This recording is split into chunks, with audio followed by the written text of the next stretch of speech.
Bonjour à tous, bienvenue dans cette vidéo consacrée au MH370. Une vidéo un peu particulière car elle sera disponible en français mais également en anglais. Pourquoi? Parce que l'on va présenter une nouvelle zone de recherche définie par Patrick Blailey. J'avais justement fait une vidéo il y a peu pour parler de son livre Enquête qui vient de paraître. Je vous renvoie vers celle-ci sur ma chaîne YouTube dont vous trouverez le lien dans la description ci-dessous. Pour présenter un peu Patrick Blailey, il s'agit d'un pilote de ligne à la retraite qui a fait un travail d'enquête remarquable sur le MH370.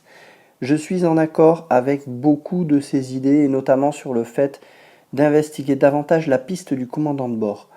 Mais Patrick ne s'est pas contenté d'enquêter que sur le capitaine, il a aussi proposé une zone de recherche dans son livre. Et justement, son livre ne comportait pas tous les aspects techniques dans un souci de simplification. C'est pourquoi il a publié son étude technique tout récemment, ces derniers jours, de manière très détaillée sur le site de Caption, avec la participation de Jean-Luc Marchand, qui est membre à l'origine de l'équipe Capsio. Jean-Luc a une parfaite maîtrise des données satellites, BTO et BFO, ce qui a permis à Patrick de vérifier la validité de sa trajectoire avec les données connues du MH370. Patrick Blailey est la première personne que j'ai rencontrée avec qui j'ai adhéré, que ce soit sur sa méthode, mais aussi sur ses hypothèses. Et comme vous allez le constater, il propose un angle nouveau avec son expertise de pilote de ligne. Autre raison pour laquelle j'adhère à sa zone de recherche, c'est qu'elle donne en plein milieu de la zone que j'ai préconisée depuis 2016. C'est la zone hachurée en vert que vous voyez ici, qui est déjà parue dans la première version de mon ouvrage.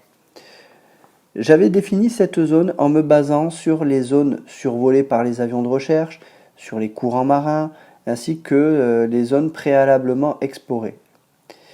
Aujourd'hui encore, je maintiens cette zone.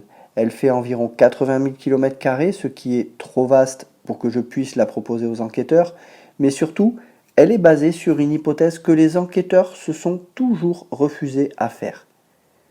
Qu'il y ait un pilote aux commandes à la fin du vol du MH370. En effet, je considère depuis le début qu'on ne peut pas privilégier qu'il n'y ait personne aux commandes à la fin du vol du MH370. Lors de la première heure de la disparition, on avait un avion qui avait changé de cap à plusieurs reprises, montrant que quelqu'un le pilotait. Pourquoi cela ne serait-il pas valable aussi à la fin? Sur ce point, avec Patrick Blailey, on partage la même analyse. Mais Patrick est allé encore plus loin que moi. À partir de sa trajectoire qui satisfait les BTO et les BFO d'Inmarsat, Patrick a calculé plusieurs profils de descente pour estimer la distance que peut avoir parcouru l'avion ensuite. Sa zone est donc bien plus précise et elle se situe en plein milieu de ma zone, c'est la zone que vous voyez, le carré noir entouré d'orange. Actuellement, cette étude et la zone ont été proposées au BEA français qui les a accueillis favorablement. Elle a été transmise aux Australiens et elle est actuellement en cours d'étude, visiblement par la TSB.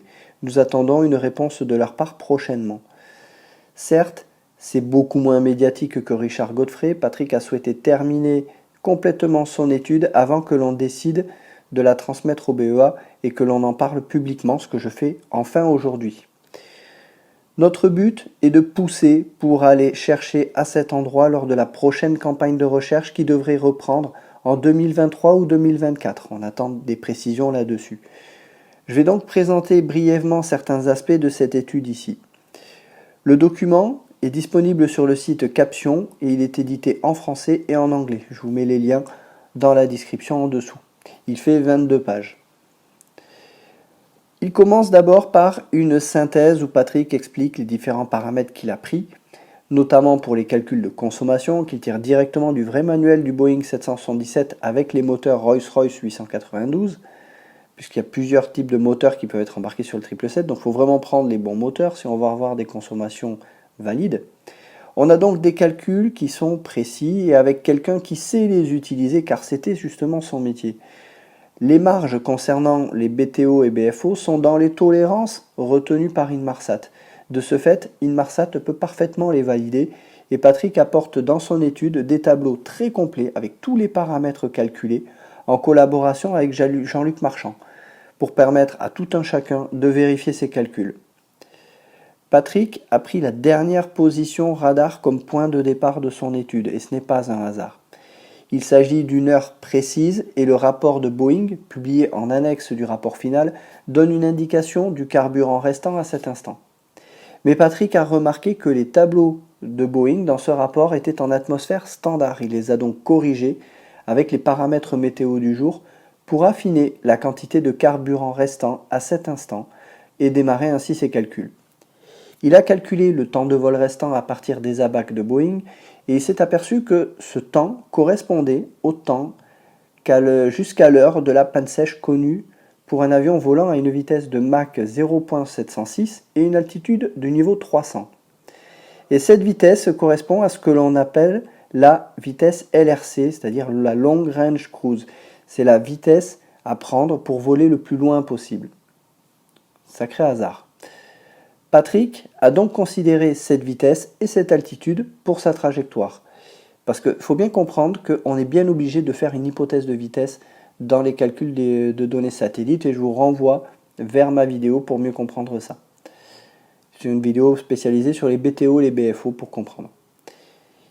Il a ensuite calculé chaque portion de trajectoire entre chaque cercle de BTO et constaté qu'en faisant ces projections, la coupure moteur intervient bien entre le 6e et le 7e arc.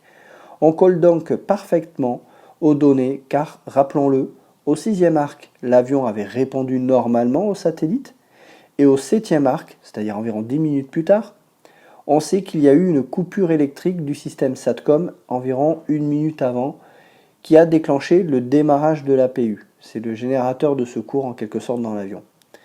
Le SATCOM s'est alors retrouvé de nouveau alimenté et s'est donc automatiquement reconnecté au réseau lorsqu'il a été réalimenté. C'est en tout cas l'explication officielle et j'étais parfaitement d'accord avec celle-ci jusqu'à présent.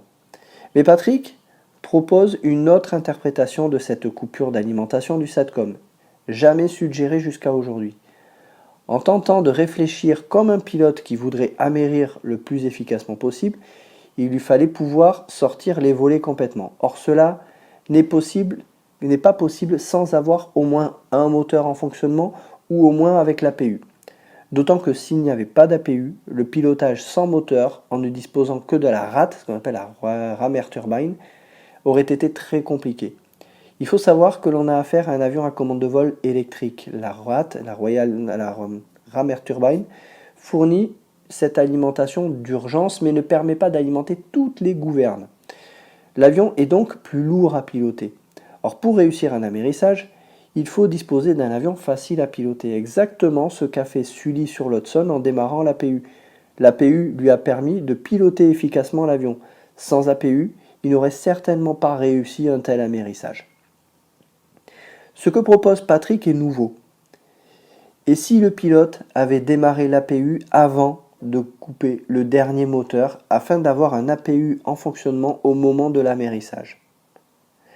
Au départ, quand il m'avait exposé cette idée, j'étais assez dubitatif, car dans ce cas, comment expliquer la perte d'alimentation du SATCOM?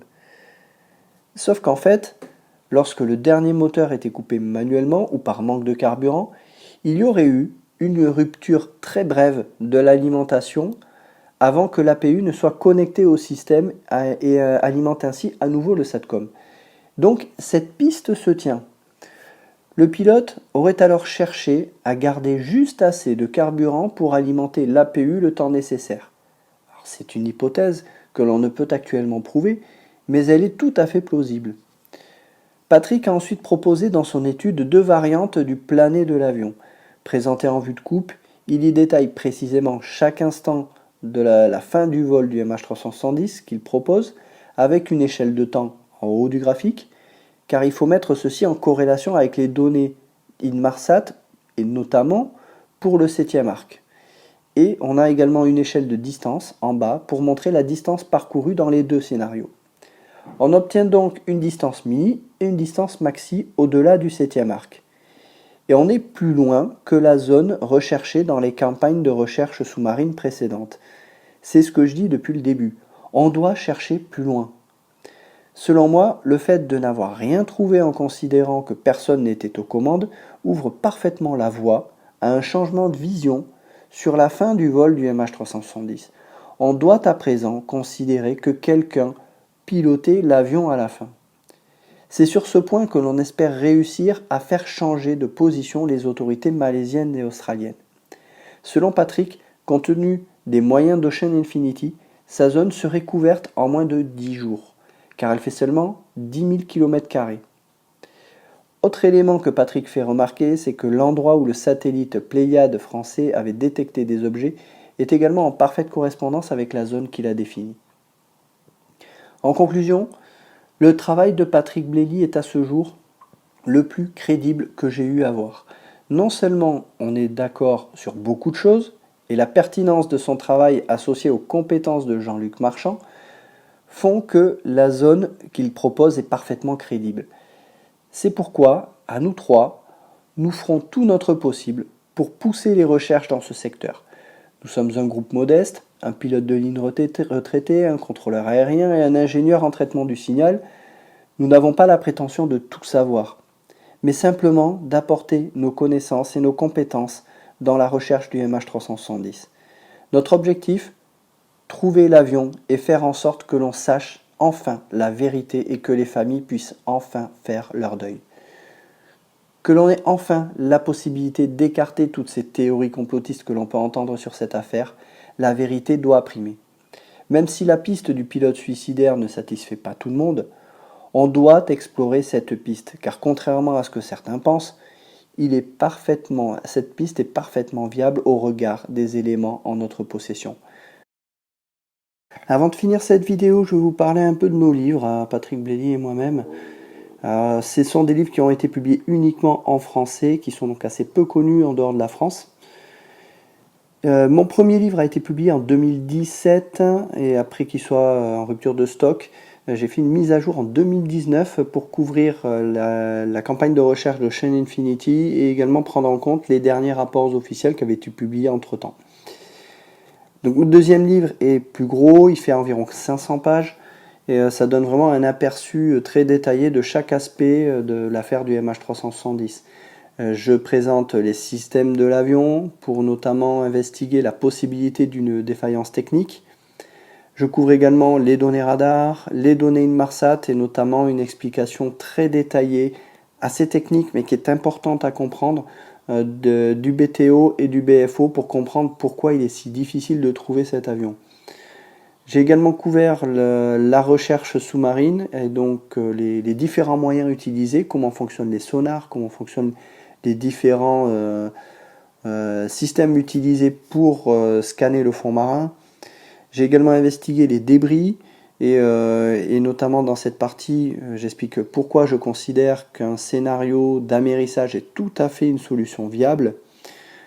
J'explique également comment j'ai défini ma zone de recherche de manière très simple et par étapes. Et je finis avec 2 chapitres dédiés aux leçons que l'on peut tirer de cette disparition et notamment toutes les actions qu'a pu faire l'OACI, qui est l'Organisation de l'Aviation Civile Internationale, en matière de régulation des enregistreurs de vol et dans l'amélioration du suivi des avions, puisque c'est quand même le point important, on n'a pas été en mesure de suivre correctement cet avion et c'est pour ça qu'on ne le trouve pas aujourd'hui. Le livre de Patrick Blayley a lui été publié tout récemment, comme je l'ai dit, en 2022. Il n'est pas aussi détaillé, mais il explique de manière très simple beaucoup d'éléments qui n'ont pas été couverts par les journalistes et pourquoi il considère que le capitaine, donc Zahari Ahmad-Shah, est le responsable le plus probable de cette disparition. Donc mon livre va complémenter parfaitement en fait le livre de Patrick Blayley en allant davantage dans des détails techniques et donc vraiment ces 2 livres, je pense que ça vous donne vraiment un aperçu très complet à la fois d'un pilote mais également d'un contrôleur aérien de façon à vous donner, je vais dire, une image sérieuse de cette affaire sans partir dans des délires comme on peut entendre un peu partout. Voilà, j'espère que cette vidéo vous aura intéressé. N'hésitez pas à poster vos commentaires en dessous. Et si j'ai réponse à vos commentaires, je n'hésiterai pas à vous répondre. Merci, à bientôt.